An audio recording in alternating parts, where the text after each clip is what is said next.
Des tensions moins violentes mais bien plus politiques à l'Assemblée nationale. Après la présidence de la Chambre obtenue par la sortante macroniste Yaël Braun-Pivet, puis les élections des vice-présidents, voici donc les présidents de commission qui étaient élus aujourd'hui. Un gros enseignement, Mayalène Trémollet, le zéro pointé du Rassemblement national qui n'obtient aucun de ses postes. Avec 12 sièges sur les 22 qui composent l'instance majeure de l'Assemblée nationale, le nouveau Front populaire rafle la mise. Les députés insoumises Clémence Guettet et Nadège Abomangoli sont élus vice-présidentes.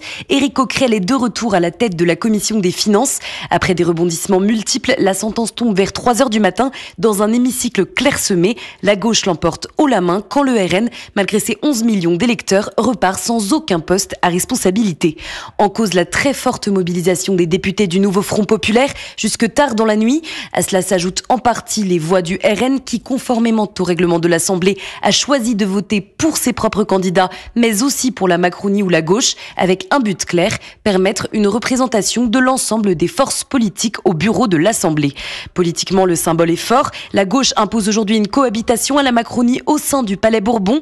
Concrètement, la présidente fraîchement réélue Yaël Braun-Pivet devra désormais composer avec un front de gauche au pouvoir décuplé, et ce, pendant au moins un an. Merci Mayalène Trémollet du service politique d'Europe 1. Notez cette réaction de Marine Le Pen pour qui l'Assemblée nationale est devenue, je cite, une zone de non-droit. La patronne des députés RN le dit dans les colonnes du Parisien cet après-midi.